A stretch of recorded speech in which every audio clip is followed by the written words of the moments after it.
जय हिंद दोस्तों, स्वागत है आप सबका समीक्षा अधिकारी और सहायक समीक्षा अधिकारी के जो प्रीवियस ईयर क्वेश्चन चल रहे थे उसकी सीरीज में, जिसमें हम लोग देख रहे हैं कि इसमें ज्योग्राफी के क्वेश्चन बनने वाले, चाहे वो इंडियन ज्योग्राफी हो या वर्ल्ड ज्योग्राफी, दोनों से बनने वाले जो क्वेश्चन जो हमारे आर ओ में पूछे जाते हैं उनको हम लोग देख रहे हैं। और इसके जो क्वेश्चंस के आसपास के जो बनने वाले क्वेश्चन होंगे उनको डिटेल में देखेंगे, ताकि आप लोग जो है कम समय में इसका रिवीजन कर सकें और अपना नंबर जो है वो ज्योग्राफी में अच्छे ला सकें। तो हम लोग देखते हैं क्वेश्चंस, शुरुआत कर। पहले क्वेश्चन में हम लोग देखेंगे कि इसमें दिया गया है कि इनमें से कौन दक्षिण भारत की सबसे ऊंची चोटी है।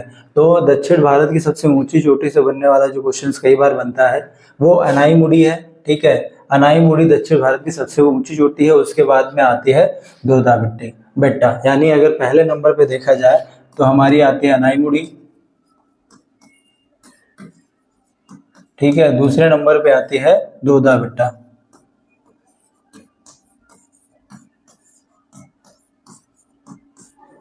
तीसरे नंबर पे अगर हम लिखते हैं तो तीसरे नंबर पे आती है महेंद्रगिरी। और चौथे नंबर पे आती है हमारी धूपगढ़िया, जिसको हम लोग अमरकंटक कहते हैं। अमरकंटक की ही जो है वो जो पहाड़ी है वो धूपगढ़ है। तो अगर हम लोग इसकी देखते हैं कि इसकी लंबाई की, अगर इसकी ऊंचाई के अगर बारे में हम बात करते हैं तो जो अमरकंटक है वो अनाईमुड़ी है वो 2695 मीटर की ऊंचाई है, और ये जो है 2637 की मीटर की ऊंचाई है। अब ये आती महेंद्रगिरी क्यों उससे नीचे है, क्योंकि महेंद्रगिरी 1501 मीटर के आसपास ऊंचाई है और इसकी है कि 1048 के आसपास मीटर की ऊंचाई है। यानी मीटर में जो ऊंचाई दी गई है वो इनकी दी। अनाईमुड़ी 2695 है, दोदा बेट्टा 2637 है, और महेंद्रगिरी जो है उसकी ऊंचाई 1501 है, और धूपगढ़ की जो अमरकंटक की पहाड़ी है वहाँ उसकी जो ऊंचाई है वो 1048 है। तो इससे बनने वाला जो क्वेश्चन कई बार आता है तो इसको आप लोग देख लीजिएगा। नेक्स्ट क्वेश्चन में हम लोग चलते हैं। नेक्स्ट क्वेश्चन में दिया गया है कि निम्न नदियों में कौन सा सर्वाधिक प्रदूषित है। तो जो सर्वाधिक जो प्रदूषित नदी है वो इन सब में जो है वो गोमती नहीं, पेरियार नहीं, महानदी नहीं, जो दामोदर नदी है वो सबसे सर्वाधिक प्रदूषित नदी मानी जाती है। ठीक है, क्यों उसको सर्वाधिक प्रदूषित नदी मानी जाती है? क्योंकि जो दामोदर नदी है वो दामोदर नदी झारखंड पठार से निकली है। झारखंड पठार से निकल करके वो आखिरी में जाकर के हुगली नदी में मिलती है जाकर के। ठीक है, बट हुगली नदी में मिलने से पहले बहुत ज्यादा प्रदूषित हो जाती है, और इसी के कारण इसको क्या कहा जाता है, इसी कारण इसको जैविक रेगिस्तान कहा गया है, क्योंकि इसमें जो है वो जैव विविधता कम हो गई है। अब दामोदर नदी के बारे में हम लोग देख सकते हैं कि जब 1948 में जो टेंस नदी है, टेंस नदी घाटी परियोजना के आधार पर ही ये जो बनी थी, घाटी परियोजना के आधार पर ही दामोदर नदी घाटी परियोजना बनी थी। दामोदर नदी घाटी परियोजना बनी थी। ठीक है, तो जो सबसे प्रदूषित नदी है वो दामोदर नदी है। अगला क्वेश्चन में हम लोग चलते हैं और देखते हैं कि निम्नलिखित में किस नदी के तट पर बद्रीनाथ का प्रसिद्ध मंदिर है। तो किस नदी के तट पर बद्रीनाथ का और किस नदी पर केदारनाथ का मंदिर स्थित है, ये दो क्वेश्चंस बनते हैं। जो अलकनंदा है, अलकनंदा के जो तट पर जो है वो भागीरथी का मंदिर स्थित है, यानी अलकनंदा पे बद्रीनाथ का मंदिर स्थित है, और मंदाकिनी नदी के तट पर केदारनाथ का मंदिर स्थित है। ठीक है, ये जो उनसे बनने वाला क्वेश्चन इस प्रकार भी बनता है, और इससे एक और क्वेश्चन बनता है कि अलकनंदा और भागीरथी कहाँ पर आकर के मिलती हैं। तो अलकनंदा और जो भागीरथी नदियां हैं वो रुद्रप्रयाग में मिलती हैं, यानी अगर कहा जाए कि रुद्रप्रयाग में इनका संगम होता है। ठीक, इनसे बनने वाला क्वेश्चन भी आप देख लीजिएगा कि अलकनंदा और मंदाकिनी जो है वो रुद्रप्रयाग में मिलती हैं। नेक्स्ट क्वेश्चन पे हम लोग चलते हैं और देखते हैं क्या है कि नेक्स्ट क्वेश्चन में दिया गया है कि निम्नलिखित में कौन सी नदी जो है वो भ्रंश घाटी से होकर के प्रवाहित होती है। तो नदी घाटी जो भ्रंश घाटियों से बहने वाली दो नदियां हैं, एक तो हो गया नर्मदा, ठीक है, और दूसरी हो गई तापी।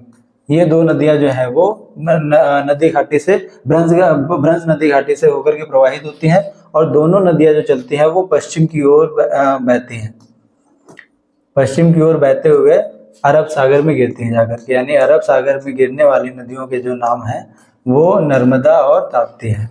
अब आता है ताप्ती जो नदी है वो कहाँ पर निकली है। जो ताप्ती नदी है यानी वो बैतूल जिले जो एमपी में पड़ता है, बैतूल जिले जो मध्य प्रदेश में पड़ता है, वहां से निकलती है और अरब सागर में गिरती है जाकर के, ठीक है। तो तापी नदी जो है, ताप्ती और नदी जो नर्मदा नदी है जो भ्रंश घाटी से बहकर बहती है। अगले क्वेश्चन में दिया गया कि अधोलोथी युग्मों में कौन सा सही सुमेलित है। इसमें ये दिया गया है कि कौन सा किससे सुमेलित, इससे बनने वाले ऑब्जेक्टिव थे वो मैंने लिखे नहीं, बट इनको मिलाने की कोशिश करते हैं। जो माउंट आबू है वो अरावली से पे ही स्थित है और उटक मंडक नीलगिरी पहाड़ियों पे स्थित है। बट ये जो कोडाई कनाल है वन्ना मलाई नहीं है, वो पालिनी पहाड़ियां हैं, वो पालिनी पहाड़ियों पर स्थित है। और दूसरा जो है वो शिमला जो पीर पंजाल श्रेणी पे नहीं है, वो धौलाधर श्रेणी पर है। तो इसको कभी कभी मिलान करने के लिए भी क्वेश्चन आते हैं। माउंट आबू अरावली पे, कोडाई कनाल पानीली पहाड़ियों पर, उटक मंडक नीलगिरी पे, और शिमला जो है वो पीर पंजाल पे नहीं, धौलाधर श्रेणी पर स्थित है। तो ये क्वेश्चन हम लोग देख लेंगे। नेक्स्ट क्वेश्चन में हम लोग देखते हैं कि मेघालय का जो पठार है वो किसका भाग है। हिमालय का भाग है, पूर्वी घाट का भाग है, या सतपुड़ा श्रेणी का भाग है, या प्रायद्वीपीय पठार का भाग है। जो मेघालय है वो प्रायद्वीपीय पठार का ही भाग है। ऐसा कह सकते हैं कि जैसे अगर ये जो मेघालय का पठार है वो गारो और खासी जयंतिया जो है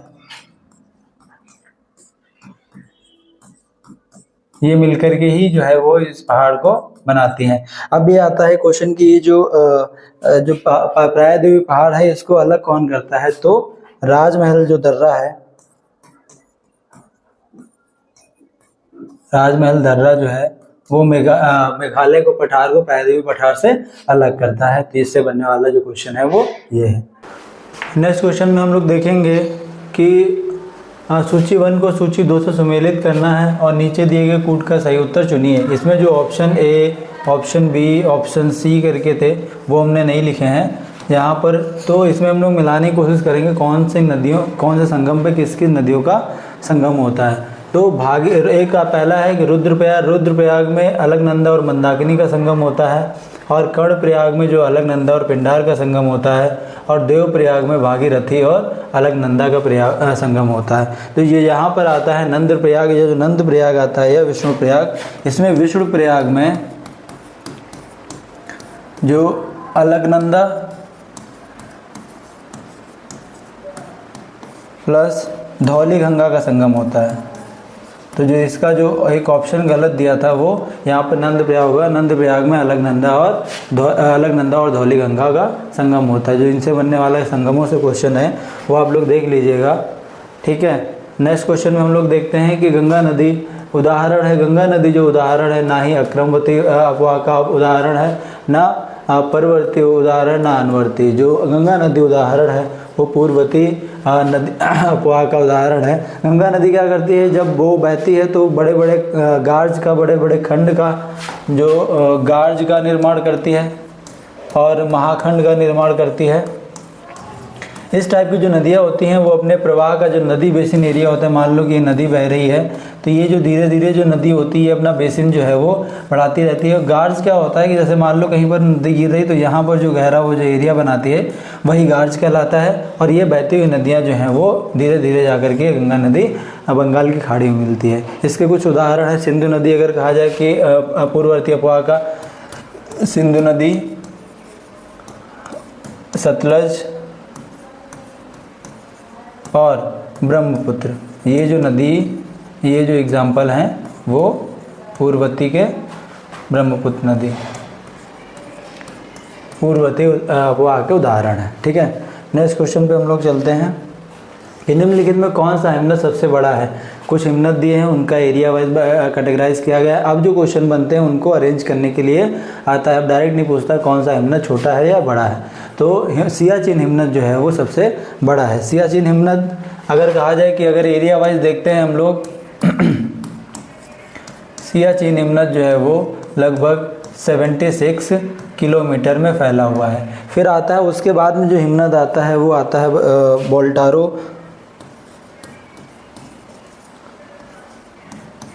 और उसके बाद में चोलोलुग्मा,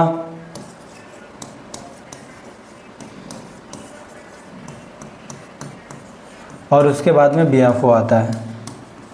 अगर सबका एरिया देखें तो बियाफो का जो एरिया है वो लगभग 60 किलोमीटर तक की फैला हुआ है, और चोलोलुग्मा का जो है वो 50 किलोमीटर के आसपास जो है वो एरिया है उसका, और इसका बोल्टारो का 58 किलोमीटर के आसपास का एरिया है। तो अरेंज करा जाए 76 के बाद में बियाफो आता है, उसके बाद में बोल्टारो आता है, और उसके बाद में आता है चोलोलुग्मा। तो इनका जो है एरिया से अरेंज करने के लिए भी अब बनने वाले क्वेश्चंस आते हैं। नेक्स्ट क्वेश्चन में हम लोग देखते हैं कि निम्न नदियों में कौन सा जो नदी है अपने मार्ग को परिवर्तन करने के लिए कुख्यात है। ठीक है, इसमें से कौन सी नदी जो है अपना सबसे ज़्यादा मार्ग परिवर्तित करती है। तो बिहार में जो एक कोसी नदी है ये सबसे ज़्यादा अपना मार्ग परिवर्तित करती है, और इसी के कारण जब वो ये जो है नेपाल से निकलती है, नेपाल से निकल करके ये भीमनगर से होते हुए ये बिहार में प्रवेश करती है। जब बिहार में प्रवेश करती है तो बारिश के मौसम में ये बहुत बड़ी भीषण बाढ़ लेकर के आती है, जिसमें बहुत सारा जो है वो नुकसान जो बिहार को होता है। ठीक, इसी बाढ़ के कारण ही इसको क्या कहते हैं, बिहार का शोक कहते हैं। इस बाढ़ के कारण ही इस नदी को क्या कहते हैं, बिहार का शोक कहते हैं, क्योंकि इस नदी से बहुत ज़्यादा ही बिहार को नुकसान होता है। तो कोसी नदी जो है वो सबसे ज़्यादा अपना मार्ग परिवर्तित करती है। नेक्स्ट क्वेश्चन में देखते हैं हम लोग कि दिया है कि लेह कहाँ पर स्थित है। झेलम नदी के दाएं तट पर, झेलम नदी के बाएं तट पर, सिंधु नदी के बाएं तट पर। जो झेलम जो है वो सिंधु नदी के दाएं तट पर स्थित है। जो लेह है वो लद्दाख का एक ज़िला है, जो कि अब इस समय यूनियन टेरिटरी है, उसका जो स्थित है। और जो अगर इसकी हाइट पूछी जाए तो ये 11,500 फुट पे स्थित है। और यहाँ पर अगर ये देखा जाए कि यहाँ पर जो है वो विश्व की या इसको अगर देख दिया जाए कि एशिया की जो है वो सबसे बड़ी मौसमी वेधशाला है। जो मौसमी वेधशाला एशिया की जो है वो सबसे बड़ी लेह में ही स्थित है। ठीक है, नेक्स्ट क्वेश्चन में हम लोग चलते हैं और देखते हैं कि नेक्स्ट क्वेश्चन में दिया गया है कि निम्नलिखित में कौन सा प्रमुख जो काजू उत्पादक राज्य है, यानी सबसे ज़्यादा जो काजू कौन सा उत्पादित करता है। तो गोवा, केरल, महाराष्ट्र, कर्नाटक, ये जो क्वेश्चन दिए गए हैं उसमें जो महाराष्ट्र है वो सबसे ज़्यादा जो है वो काजू उत्पादित करता है। अगर महाराष्ट्र देखा जाए तो अकेले जो है वो महाराष्ट्र अकेले अगर पूरे सप्लाई का देखते हैं तो महाराष्ट्र जो लगभग 28% जो है वो काजू उत्पादित करता है। काजू उत्पादित करने के लिए क्योंकि ये इसका अगर एरिया देखें हम लोग कहाँ पर स्थित है, तो जो काजू उत्पादित करने के लिए मौसम कैसा चाहिए होता है, एक तो होता है नम, और दूसरा जहाँ पर बारिश होती है जहाँ पर, यानी गर्म। पहली चीज़ तो नम होना चाहिए, दूसरा क्या है, गर्म होना चाहिए। यानी दोनों कॉम्बिनेशन अगर रहेगा ऐसे वातावरण में तो वहाँ पर काजू की खेती बहुत ज़्यादा होती है। तो इसका जो सही होगा वो महाराष्ट्र, और महाराष्ट्र अकेले जो है वो 28% जो काजू उत्पादित करता है। नेक्स्ट क्वेश्चन में चलते हैं और देखते हैं। अगर ये देखा जाए कि जो महाराष्ट्र के बाद में अगर कौन सा राज्य है वो दूसरे और तीसरे नंबर पे आता है, क्योंकि कभी कभी ये अरेंज करने के लिए भी आ जाता है। तो जो दूसरा है वो अगर दूसरे देखा जाए तो आंध्र प्रदेश हो गया, तीसरा अगर देखा जाए तो उड़ीसा हो गया। जो ये नाम है ये आप लोग याद कर लीजिएगा कि दूसरे और तीसरे नंबर पर कौन से राज्य स्थित हैं। ठीक है, इस क्वेश्चन में हम लोग देखते हैं कि अधिकांश प्राकृतिक गैस का उत्पादन किया जाता है। तो जब एक 2013 में क्वेश्चन बना था तो इसका सही जवाब था बॉम्बे हाई के तट से जो है वो सबसे ज़्यादा प्राकृतिक गैस का उत्पादन किया जाता है। पर अगर अब देखा जाए तो सबसे नंबर प्राकृतिक गैस का उत्पादन में सबसे नंबर 1 पे असम है, दूसरे नंबर पर राजस्थान है। ठीक है, तो अब अगर सवाल आएगा तो असम इसका सही आंसर होगा। ठीक है, आगे हम लोग देखते हैं कि निम्नलिखित में कौन सा पवन ऊर्जा का उत्पादन में प्रथम स्थान रखता है। तो जो इस समय जब एक प्रश्न बना था तब जो है इसका सही आंसर था गुजरात। बट अगर देखा जाए कि अब जो है वो पहले नंबर पर तमिलनाडु है, दूसरे नंबर पर पवन ऊर्जा उत्पादन करने में गुजरात है, तीसरे नंबर पे महाराष्ट्र है।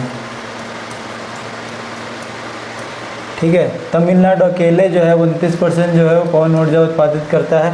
ये हमारा नेशनल का हो गया कि फर्स्ट नंबर पे तमिलनाडु, दूसरे नंबर पे गुजरात, तीसरे नंबर पे महाराष्ट्र। अगर वर्ल्ड वाइज हम लोग देखें तो वर्ल्ड वाइज जो है वो सबसे ज़्यादा पवन ऊर्जा है पहले दूसरे स्थान पर कौन है?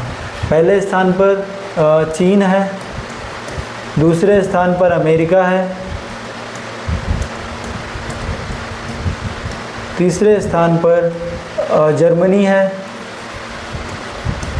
और चौथे स्थान पर भारत है। ठीक, तो भारत जो है वो इसकी स्थिति चौथी है, 4th नंबर पे पवन ऊर्जा उत्पादन में भारत की 4th पोजीशन है। नेक्स्ट क्वेश्चन में हम लोग देखते हैं कि पेट्रो रसायन जो है उसके उत्पादन में सबसे बड़ा केंद्र कहाँ पर स्थित है। जो पेट्रो रसायन अगर कहें कि सबसे बड़ा जो केंद्र स्थित है वो जामनगर गुजरात में स्थित है, यानी ये जो है वो जामनगर गुजरात में इसका सही आंसर होगा। क्यों?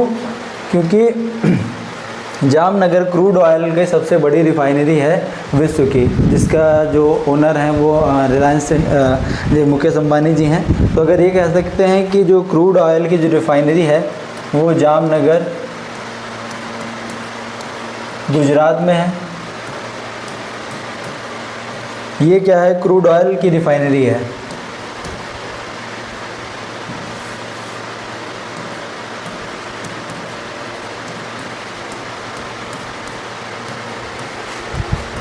की रिफाइनरी है। दूसरा इससे बनने वाला क्वेश्चन बनता है कि यह जो है देश की या विश्व की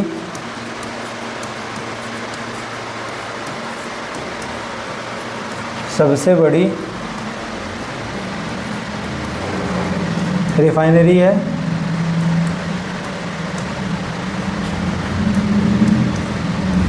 और इस पे अधिकार किसका है? क्योंकि ये प्राइवेट है तो स्वामित्व किसका है? स्वामित्व इस पे मुकेश अंबानी जी का है।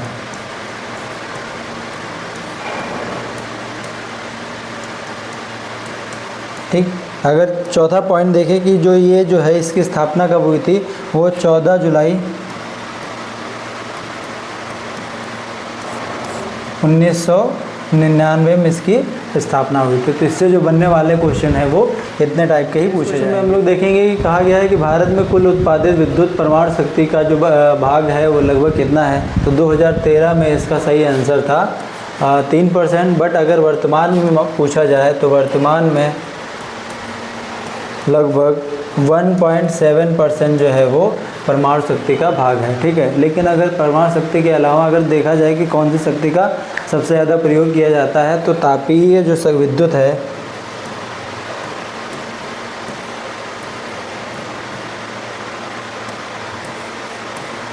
जो तापीय विद्युत शक्ति है, यानी ये कहें कि शक्ति का जो प्रयोग किया जाता है वो लगभग जो है वो 59% का जो है वो प्रयोग किया जाता है। कि 59.9 यानी लगभग 60% का जो है वो इसका प्रयोग किया जाता है तापीय परमाणु शक्ति का। नेक्स्ट क्वेश्चन में हम लोग देखते हैं, कहा गया है कि भारत में लौह एवं इस्पात उद्योग केंद्रों में कौन कोयला क्षेत्र से काफ़ी दूर स्थित है। तो जो इसका सही आंसर होगा वो भद्रावती कोयला क्षेत्र लौह एवं इस्पात उद्योग केंद्रों में सबसे अधिक दूर स्थित भद्रावती है। नेक्स्ट क्वेश्चन में हम लोग देखेंगे निम्नलिखित में कौन सा युग सही सुमेलित है। इसमें कुछ बांध दिए गए और किस नदी पर पूछा गया है वो के बारे में बताया गया है कि यानी कौन सा सुमेलित नहीं है। ठीक है, तो सरदार सरोवर बांध जो है वो नर्मदा नदी पर स्थित है। गांधी सागर बांध चंबल नदी पर स्थित है। नागार्जुन जो बांध है वो कृष्णा नदी पर स्थित है। बट जो तिलैया जो बांध है वो जो है वो वहाँ पर स्थित नहीं है। वो जो तिलैया बांध है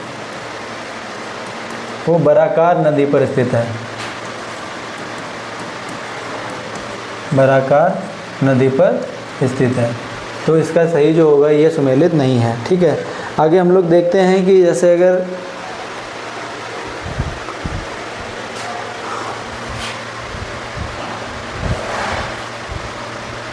नेक्स्ट क्वेश्चन में हम लोग देखते हैं कि भारत में लिग्नाइट कोयले का जो सर्वाधिक जमाव कहाँ पर पाया जाता है या उत्पादन, अगर हम लोग देखते हैं कि सबसे ज़्यादा लिग्नाइट प्रकार का कोयले की टाइप होती है जो सबसे ज़्यादा कहाँ पाई जाती है वो तमिलनाडु में सबसे ज़्यादा पाया जाता है। अब कोयले से बनने वाले कुछ और क्वेश्चन है, जैसे अगर कहा जाए कि कोयले का भंडार और कोयले का उत्पादन, दो टाइप का क्वेश्चन बनते हैं। कोयले का भंडार में पहले दूसरे और तीसरे स्थान पर कौन है। दूसरा क्या आता है कोयले के उत्पादन में पहले और दूसरे तीसरे स्थान पे कोयले के उत्पादन में पहले स्थान पर कौन है, दूसरे स्थान पर कौन है, तीसरे स्थान पर कौन है। तो अगर कोयले के उत्पादन हम लोग देखते हैं कि कोयले के उत्पादन में पहले स्थान पर है झारखंड, दूसरे स्थान पर है उड़ीसा और तीसरे स्थान पर है छत्तीसगढ़। अगर ये तीसरे स्थान पे देखते हैं तो ये छत्तीसगढ़ है। अगर उत्पादन में आ जाए कि उत्पादन में कौन से पहले स्थान पर है, तो उत्पादन में पहले स्थान पर छत्तीसगढ़ है, दूसरे स्थान पर उड़ीसा है और तीसरे स्थान पर जो है वो मध्य प्रदेश है। ठीक, ये दो क्वेश्चन और बनते हैं कि भंडार में झारखंड उड़ीसा छत्तीसगढ़ है और उत्पादन में जो है वो छत्तीसगढ़ उड़ीसा और मध्य प्रदेश है। ये दो टाइप के क्वेश्चन कोयले से भी बनते हैं, तो इनको भी आप देख लीजिएगा, नोट। नेक्स्ट क्वेश्चन में हम लोग देखते हैं कि भारत में प्रथम जल विद्युत संयंत्र की स्थापना कहाँ की गई थी। तो भारत में जो सबसे पहले जल विद्युत संयंत्र की जो स्थापना की गई थी वो दार्जिलिंग में की गई थी। कब की गई थी, 1897 में। जो दार्जिलिंग में सिंद्रापोक जगह है वहाँ पर की गई थी। फिर उसके बाद में आता है कि शिव सुंदरम में जो है वो दूसरे नंबर पे की गई थी। शिव सुंदरम जो कि कावेरी नदी पर स्थित है, इसकी जो स्थापना की गई थी वो 1902 में की गई थी। कब की गई थी, 1900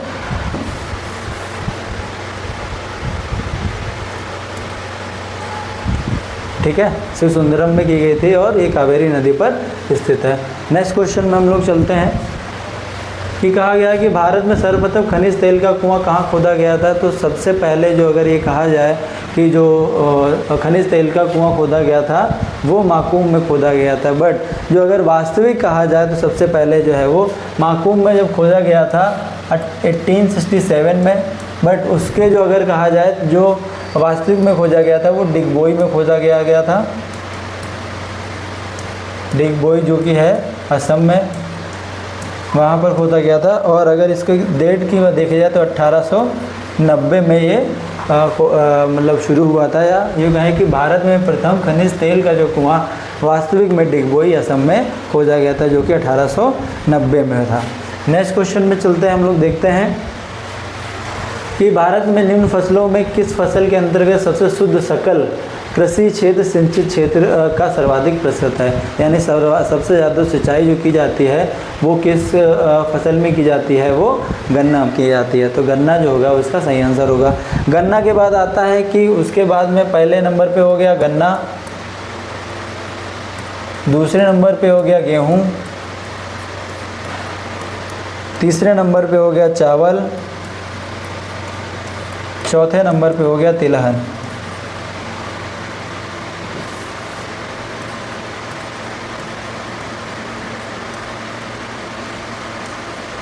ठीक, तो सब पहले नंबर पे गन्ना हो गया, दूसरे नंबर पे गेहूँ, तीसरे नंबर पे चावल और चौथे नंबर पर तिलहन हो गया। नेक्स्ट क्वेश्चन में हम लोग देखते हैं कि कौन सा खनिज केरल में बहुतायत मिलता है, यानी कौन सा खनिज केरल में सबसे ज़्यादा पाया जाता है। तो जो मोनोजाइट है या मोनाजाइट जो है वो सबसे ज़्यादा केरल में पाया जाता है। क्यों? क्योंकि मोनाजाइट जो है वो थोरियम का अयस्क है। किसका अयस्क है? थोरियम का अयस्क है। और सबसे ज़्यादा जो भंडार पाया जाता है थोरियम का वो भारत में ही पाया जाता है, यानी भारत में थोरियम का सबसे बड़ा विशाल अयस्क भंडार है। और अगर ये कहा जाए कि सबसे ज़्यादा जो केरल में पाया जाता है वो मोनाजाइट, यानी उसका अयस्क जो है वो यहीं पर ही पाया जाता है। नेक्स्ट क्वेश्चन में हम लोग देखेंगे कि कौन सा क्वेश्चन दिया है कि वर्तमान में मुंबई बंदरगाह के दबाव को कम करने के लिए कौन से पत्तन का निर्माण किया गया है। तो जो मुंबई हाई का जो बंदरगाह है वहाँ पर बहुत ज़्यादा जो है वो ट्रैफिक होने लगा है, तो उसको जो दबाव को कम करने के लिए नाहवा और सोवा नामक जो बंदरगाह है उसके वो जो बनाया गया है। तो नाहवा और सोवा ये दो गांव हैं, उनके गाँव के नाम पर ही इस बंदरगाह का नाम पड़ा है। ठीक है, तो नाहवा और सोवा जो है वो इसका मुंबई बंदरगाहों के दबाव को कम करने के लिए इसको बनाया गया है। नेक्स्ट क्वेश्चन पे हम लोग देखते हैं कृष्णा नदी जो है वो, कृष्णा नदी जल विवाद किन राज्यों के मध्य है। तो जो इनमें जो क्वेश्चन दिया है वो सारे जो ऑप्शन दिए हैं वो गलत दिया गया है। क्यों? क्योंकि जो विवाद चला आ रहा है महाराष्ट्र प्लस कर्नाटक प्लस आंध्र प्रदेश, ये 3 राज्यों से जो है वो विवाद चला आ रहा है। और कब से चला आ रहा है?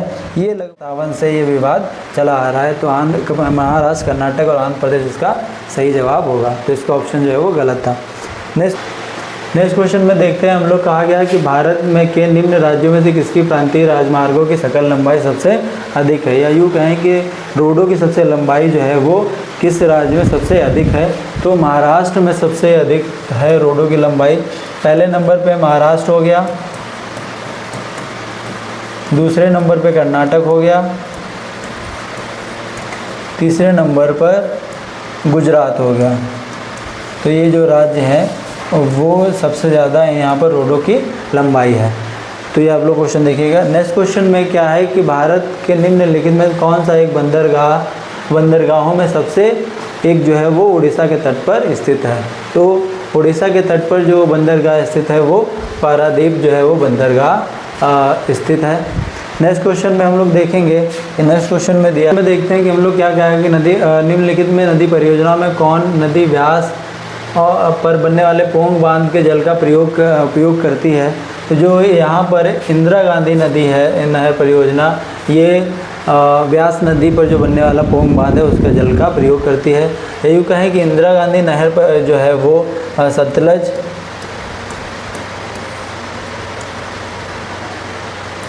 और ब्यास नदी का जो बांध है वहाँ से ये निकलती है। अगर इसकी लंबाई पूछी जाए तो लंबाई जो है वो 650 किलोमीटर है। अगर ये कहा जाए कि इसको राजस्थान की जीवन रेखा कहा जाता है,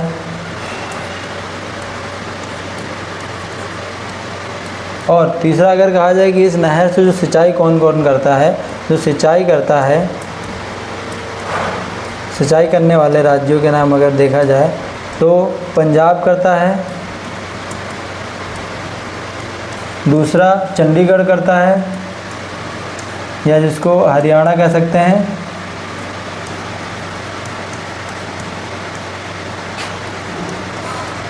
तीसरा जो है वो राजस्थान करता है। जो इस नहर से सिंचाई 3 राज्यों को होती है। ठीक है, तो इससे इसका सही आंसर होगा इंदिरा गांधी नहर परियोजना। नेक्स्ट क्वेश्चन में हम लोग देखेंगे कौन सा तट जो है वो कोच्चि बंदरगाह से संबंधित है। तो जो कोच्चि बंदरगाह जो है वो मालाबार तट से स्थित है। और दूसरा क्वेश्चन बनता है जो कोच्चि बंदरगाह है, जो कोच्चि बंदरगाह है वो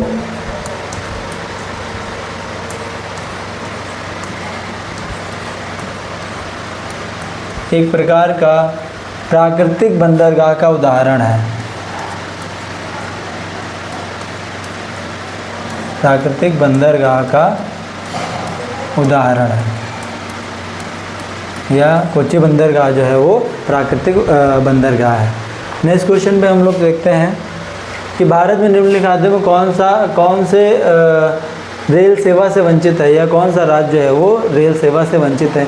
2013 में अगर इसका आंसर कहते तो जो मिजोरम है वो इसका सही आंसर होता, बट अब जो है वो सारे ऐसे कोई भी राज्य ऐसा नहीं है जहाँ पर रेल सेवा ना शुरू हुई हो, तो इस समय जो इसका होगा नन ऑफ दीज में, यानी कोई भी ऐसा राज्य नहीं है जहाँ पर रेल सेवा नहीं शुरू हुई हो।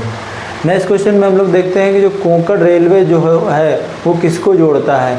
मुंबई से मनमाड को, मैंगलोर से कोच्चि को, रोहा से मैंगलोर को जोड़ता है। तो जो कोंकण रेलवे जो है वो रोहा को मैंगलोर से जोड़ता है। अगले क्वेश्चन पे हम लोग देखेंगे, अगले क्वेश्चन क्या है, निम्नलिखित में कौन सा एक प्रवाल द्वीप का उदाहरण है? तो जो लक्षद्वीप है वो प्रवाल द्वीप का उदाहरण है। ये 36 जो प्रवाल द्वीपों के कॉम्बिनेशन से ही बना है ये लक्षद्वीप, ठीक है। प्रवाल जो द्वीप होते हैं वो लक्षद्वीप उन्हीं में से उदाहरण है। अगला क्वेश्चन है कि फ्रांस तथा स्पेन के बीच जो सीमा बनाने वाला जो पर्वत है वो कौन सा है? तो जो पेनरीज है वो पर्वत जो है वो फ्रांस और स्पेन में सीमा बनाता है, ठीक है। इसका सही उत्तर होगा पेनरीज। नेक्स्ट क्वेश्चन में हम लोग देखते हैं सूची 1 का सुमेलन सूची 2 से किया जाएगा। तो इसको देखते हैं कि सूची 1 का सुमेलन सूची 2 से किस प्रकार होगा। तो जो विंध्य पर्वत है वो अवशिष्ट पर्वत का उदाहरण है, आल्प्स पर्वत जो है वो गलित पर्वत का उदाहरण है, और फ्यूजियामा जो है वो ज्वालामुखी पर्वत का उदाहरण है, और वशेष जो है वो भ्रंशोत पर्वत का उदाहरण है। तो ये जो है मिलान करने के लिए आते हैं, ये क्वेश्चन आप लोग देख लीजिएगा कि विंध्य अवशिष्ट पर्वत का उदाहरण है अगर इंडिया में इसका आंसर देखा जाए तो। नेक्स्ट क्वेश्चन में कहा गया कि अंधी घाटियाँ कहाँ पाई जाती हैं। तो अंधी घाटियाँ आप लोग पहले जानिए कि होती क्या है कि मान लो कोई एक पहाड़ है, ठीक है, वहाँ से कोई अगर नदी गिरती है और नदी में गिरने के बाद में ये जो अर्थ से जो है वो नीचे चली जाती है, और अर्थ से नीचे जाते जाते वो जब अगर समुद्र जहाँ होता है वो पाताल से ही मतलब पृथ्वी के नीचे ही जाकर के वो वहाँ मिलती है। तो जो इस प्रकार की जो घाटियाँ होती हैं वो अंधी घाटियाँ होती हैं, यानी जो पृथ्वी होती है पृथ्वी के नीचे ही जाकर के वो बहती हुई नीचे आकर समुद्र में मिल जाती हैं, तो वो अंधी घाटियाँ कहलाती है। तो इसका जो सही उत्तर होगा वो कास्टर प्रदेश में जो है वो इस प्रकार की घाटियाँ पाई जाती हैं। नेक्स्ट क्वेश्चन में हम लोग देखेंगे निम्नलिखित में कौन सा देश जो आर्कटिक वृत्त के दक्षिण में स्थित है। तो आर्कटिक वृत्त के जो आर्कटिक वृत्त है उस पर फिनलैंड, नॉर्वे और स्वीडन स्थित है, बट जो ये जो है आइसलैंड वो वृत्त के दक्षिण में स्थित है। बाकी जो तीनों हैं वो फिनलैंड, नॉर्वे और स्वीडन वो वृत्त पर ही स्थित है। तो इसका सही जवाब होगा आइसलैंड। नेक्स्ट क्वेश्चन में हम लोग देखते हैं कि भूपर्वतीय में बहुतायत में पाए जाने वाला जो रासायनिक तत्व है वो कौन सा है। तो जो भूपर्वतीय सबसे ज़्यादा जो पाई जाती है वो ऑक्सीजन पाई जाती है। ऑक्सीजन कितनी पाई जाती है अगर ये देखा जाए तो भूपर्वतीय पर जो ऑक्सीजन है वो लगभग जो है वो 46.1% पाई जाती है। अगर ये आता है इसके बाद में कौन सा पाया जाता है तो दूसरे नंबर पे लोहा है। लोहा कितने परसेंट पाया जाता है वो लगभग है 5.08% पाया जाता है। उसके बाद में अगर देखते हैं तो सिलिकॉन पाया जाता है।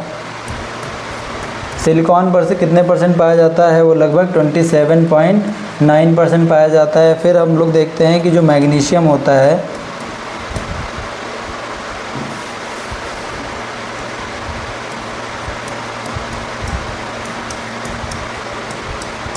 मैग्नीशियम जो है लगभग देखा जाए कि 2.08% पाया जाता है।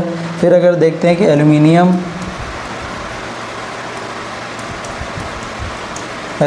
जो है वो लगभग 8.07% पाया जाता है। तो सबसे ज़्यादा जो है वो 46.1 जो है वो ऑक्सीजन पाई जाती है भूपर्वतीय पर। अगले क्वेश्चन में हम लोग देखते हैं कि कौन सा द्वीप जो है भारतीय तटरेखा के सुदूर द्वीप श्रेणी में आता है। यानी अगर ये कहा जाए कि जो सबसे ज़्यादा जो भारतीय तटरेखा है उससे सुदूर जो है वो पाया जाता है, वो पाया जाता है हैनरे करके, ठीक है। इसका सही जवाब होगा हैनरे, ठीक है। नेक्स्ट क्वेश्चन में हम लोग देखते हैं, कहा गया है कि निम्न में कौन सा देश का क्षेत्रफल भारत से बड़ा नहीं है। तो तो जो अगर एरिया वाइज देखा जाए तो भारत किस स्थान पे पाया जाता है वर्ल्ड में, 7वें नंबर पे। तो 6 जो होंगे वो भारत से बड़े होंगे और 7वां बड़ा से नहीं होगा। जो फ्रांस है उसका जो एरिया है वो भारत से कम है, बाकी सबका जो है भारत के एरिया से, भारत के क्षेत्रफल से ज़्यादा है। अगर ये कहे कि पहले स्थान पर जो है वो रूस है, अगर दूसरे स्थान पर देखते हैं जो हमारा कनाडा है, तीसरे स्थान पर अगर देखते हैं तो चीन है, अगर चौथे स्थान पर देखते हैं तो अमेरिका है, 5वें स्थान पर देखते हैं तो ब्राज़ील है, अगर 6ठे स्थान पर देखते हैं तो हमारा ऑस्ट्रेलिया आता है। ऑस्ट्रेलिया का भी एरिया भारत से ज़्यादा है। 7वें नंबर पे भारत का स्थान है या 7वें नंबर पे भारत आता है। तो ये फ्रांस का जो एरिया है वो भारत के एरिया से कम होगा क्षेत्रफल से। नेक्स्ट क्वेश्चन में हम लोग देखते हैं कि कहा गया है कि इनमें कौन सा देश भारत के साथ सबसे ज़्यादा लंबी सीमा बनाता है। तो जो बांग्लादेश है वो सबसे ज़्यादा सीमा बनाता है। कितनी सीमा बनाता है?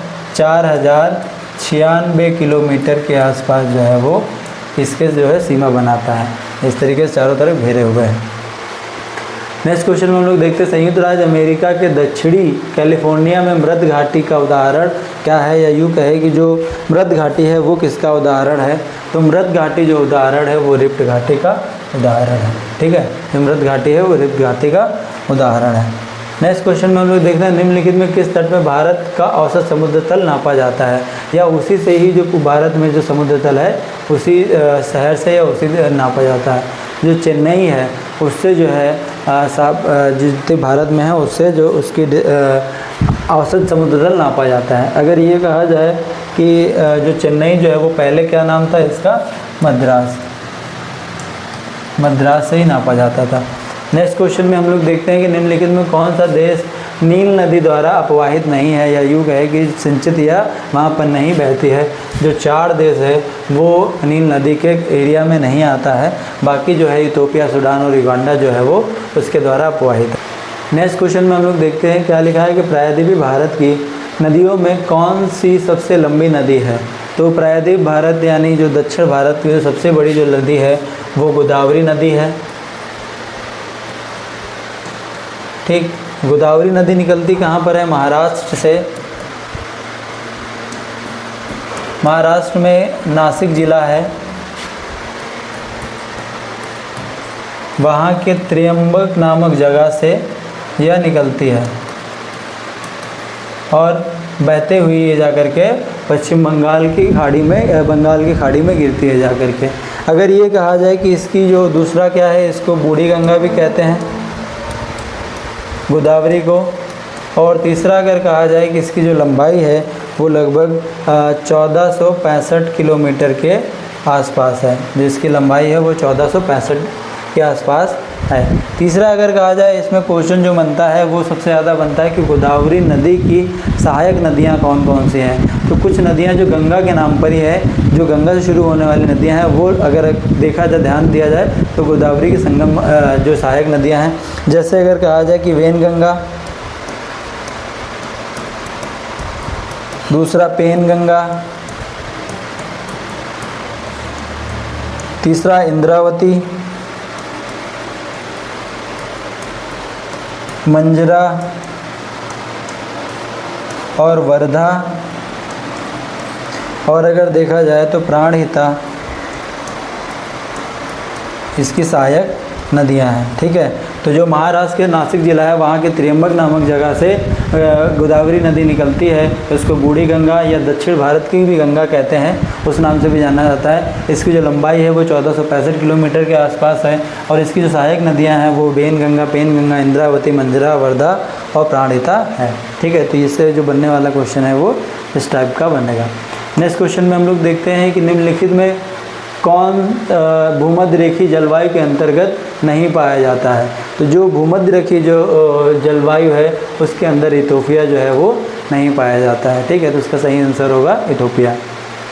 नेक्स्ट क्वेश्चन में कहा गया निम्नलिखित में कौन सा सुमेलित नहीं है। कुछ जो है वो सुमेलित हैं और कुछ जो है वो नहीं सुमेलित। ये 2013 में है, उसमें कुछ अपडेशंस अलग थी, बट अब कुछ अपडेशंस अलग हैं। जैसे अगर कहा जाए कि अभी तो जो है वो मैक्सिको का चांदी है, वो तो सही है। फिर उसके बाद में जो ब्राज़ील जो लॉ अयस्क है वो सबसे ज़्यादा चीन है, नंबर 1 पे। टिन में भी चीन है और सोना में भी इस समय चीन ही है। तो यानी तीनों का आंसर जो लगभग है वो चीन ही आंसर है, कुछ बदले हुए हैं, ठीक है। नेक्स्ट क्वेश्चन में हम लोग देखते हैं, दिया गया है कि निम्न देशों में से कौन विश्व में लौ अयस्क का बृहत्तम उत्पादक है, कि किस देश में सबसे ज़्यादा सोना उत्पादित होता है। तो इसका सही आंसर होगा चाइना। चाइना में सबसे ज़्यादा जो है वो लौ अयस्क उत्पादित। नेक्स्ट क्वेश्चन में देखेंगे, निम्नलिखित उत्पादकों में केंद्र में कौन जर्मनी संबंधित। तो ये जो है ऊनी वस्त्र वाला क्वेश्चन अलग है, एक में मिल गया है। जर्मनी जो संबंधित है वो ऊपरताल संबंधित है, तो इसका सही होगा ऊपरताल। अगले क्वेश्चन में हम लोग देखते हैं कि यहाँ पर 2 क्वेश्चन एक में मिल गए हैं। पहला, ऊनी वस्त्र में जो सबसे ज़्यादा अगर उत्पादित करने वाला जो देश है वो इस समय ऑस्ट्रेलिया है। ऑस्ट्रेलिया जो देश सबसे ज़्यादा ऊन का उत्पादन करता है और जर्मनी संबंधित जो है वो ऊपरताल है, ठीक है। नेक्स्ट क्वेश्चन में हम लोग देखते हैं कि विश्व में बॉक्साइट का बृहत्तम उत्पादक जो है वो कौन सा है। तो जो सबसे ज़्यादा जो बॉक्साइट उत्पादित करता है वो सबसे ज़्यादा इस समय जो है वो भारत उत्पादित करता है, ठीक है। तो सबसे इसका जो आंसर होगा वो भारत होगा।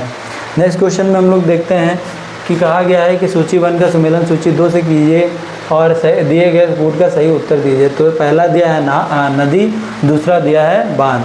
तो एक जो दामोदर नदी है वो इंडिया की है, उस पर कौन सा स्थित है, पंचेत बांध स्थित है। और दूसरा अगर कहा जाए कि जो कोलोराडो जो है वो हुबर नदी पर बांध है। और तीसरा अगर देखा जाए जो अगर नील नदी का देखा जाए तो नील नदी पर जो है वो आसवान बांध स्थित है और जम्बेजी नदी पर कैरिबा बांध स्थित है। तो जो दामोदर नदी पंचेत बांध स्थित है, नील आसवन पे कोलोराडो हुबर पर, जम्बेजी कैरिबा पर स्थित है। इस टाइप के जो नदी और बांधों से भी बनते हैं कुछ क्वेश्चन। नेक्स्ट क्वेश्चन में हम लोग देखते हैं कि दिया है कि अंतर्राष्ट्रीय व्यापार में किस देश की अधिकतम हिस्सेदारी है। तो सबसे ज़्यादा जो अंतर्राष्ट्रीय जो व्यापार है उसमें सबसे ज़्यादा जो है वो यूएसए की हिस्सेदारी है। यानी पहले नंबर पे यूएसए हो गया, दूसरे नंबर पर चीन हो गया, तीसरे नंबर पर जर्मनी हो गई। तो जो ये जो देश हैं वो सबसे ज़्यादा जो अंतर्राष्ट्रीय व्यापार होते हैं उनमें सबसे ज़्यादा हिस्सेदारी करते हैं। नेक्स्ट क्वेश्चन में हम लोग देखेंगे, यूरोप के लौ अयस्क उत्पादक देशों में फ्रांस का जो स्थान है जब उस समय था वो 4th नंबर पे था, बट इस समय फ्रांस की जो अगर करंट अगर जो पोजीशन आई है लौ अयस्क में वो 4th नंबर पे, मतलब बाहर ही है, यानी कि 4थे नंबर पे भी नहीं है, वो बाहर हो गया है, ठीक है। तो इसका जो उस समय का जो आंसर था वो 4th नंबर पे था और इस समय फ्रांस जो है वो लौ उत्पादक से बाहर हो गया, मतलब टॉप 5 में भी नहीं है। नेक्स्ट क्वेश्चन कहा गया है कि जो सुएज नहर है वो के दोनों सिरों पर कौन सा स्थित है। जो सुएज नहर है वो पोर्ट सईद और सुएज नहर के उस पे किनारे पर स्थित है। अगर ये कहा जाए इसका सही आंसर होगा पोर्ट सईद करके, ठीक है। अगले क्वेश्चन में हम लोग देखते हैं कि दिया है कि किस देश में बाजार आधारित लौह इस्पात एवं के कारखाने पाए जाते हैं। जो जापान है, जापान में जो है वो सबसे कम जो है वो लोहा उत्पादित होता है। तो जो लौह इस्पात के जो कारखाने हैं वो जापान में स्थित है। नेक्स्ट क्वेश्चन में दिया है कि निम्नलिखित में जो ऊन का सबसे बड़ा जो उत्पादक देश है वो उस समय अगर देखते हैं तो उस समय जो इसका स्थान था वो चीन था, बट इस समय जो है वो सबसे ज़्यादा कौन उत्पादित करता है, ऑस्ट्रेलिया। इस समय का जो करंट का है वो ऑस्ट्रेलिया है, तो इसका सही आंसर होगा ऑस्ट्रेलिया। नेक्स्ट क्वेश्चन पे हम लोग देखते हैं कि सूची 1 का सुमेलन सूची 2 से कीजिए और उसके बाद में क्या दिया गया है कि दिए गए कूट का सही उपयोग कीजिए। तो अगर हम लोग देखते हैं कि जो रबर का जो है वो मलेशिया में सबसे ज़्यादा करता है और जो कहवा है वो कोलंबिया सबसे ज़्यादा करता है, जैतून के तेल की जो है वो इटली करता है और गन्ना की जो है वो सबसे ज़्यादा मॉरिशस करता है। तो रबर मलेशिया, कहवा कोलंबिया, जैतून इटली हो गया और गन्ना मॉरिशस हो गया। तो ये इसके सही आंसर होंगे। अगले क्वेश्चन में हम लोग देखते हैं कि निम्नलिखित में से कौन सा देश हीरा का सबसे बड़ा उत्पादक है। तो उस समय भी हीरा सबसे ज़्यादा उत्पादित करने वाला जो देश था वो रूस था और इस समय भी सबसे ज़्यादा जो है वो रूसी है। ये 26% के आसपास जो है वो जो हीरे का उत्पादन करता है। दूसरे नंबर पे बोत्सवाना है ठीक, अगर तीसरे नंबर पर देखा जाए तो कनाडा है। अगर टॉप 3 में देखा जाए तो पहले नंबर पे रूस, दूसरे नंबर पे बोत्सवाना, तीसरे नंबर पे कनाडा है। और रूस जो अकेले है वो 26% जो है इसका उत्पादन करता है। अगले क्वेश्चन पे हम लोग देखते हैं कि दिया है कि निम्नलिखित जनजातियों में कौन से केरल में पाई जाती है। तो केरल में जो पाई जाने वाली जनजाति है वो चेंचू है। ठीक है, उसके बाद में आता है कि लेप्चा कहाँ पर पाई जाती है, असम में पाई जाती है। और अगर इसको देखा जाए तो डफला है, ये गुजरात में पाई जाती है। और इसको अगर देखा जाए तो ये पाई जाती है डफला आंध्र प्रदेश में, ये पाई जाती है आंध्र प्रदेश में। ठीक, तो जो केरल है, केरल में जो पाई जाने वाली है वो चेंचू है। ठीक है, नेक्स्ट क्वेश्चन पे हम लोग देखते हैं कि दिया है कि यदि जन्म एवं मृत्यु दर तथा अंतःबाह्य प्रवजन नहीं होता है तो जनसंख्या में कोई परिवर्तन नहीं होता है, इसे क्या कहा गया है? इसे जो है वो शून्य जनसंख्या कहा गया है। कुछ क्वेश्चन थे वो 2013 के समीक्षा अधिकारी और सहायक समीक्षा अधिकारी के पेपर में पूछे गए थे, वो सारे इस वीडियो में बताएं। अगर आपको ये वीडियो अच्छी लगती है तो इस वीडियो को लाइक कर लीजिए, हमारे चैनल को सब्सक्राइब कर लीजिए और अपने दोस्तों को शेयर जरूर कर दीजिएगा। इसी के साथ जय हिंद, जय भारत।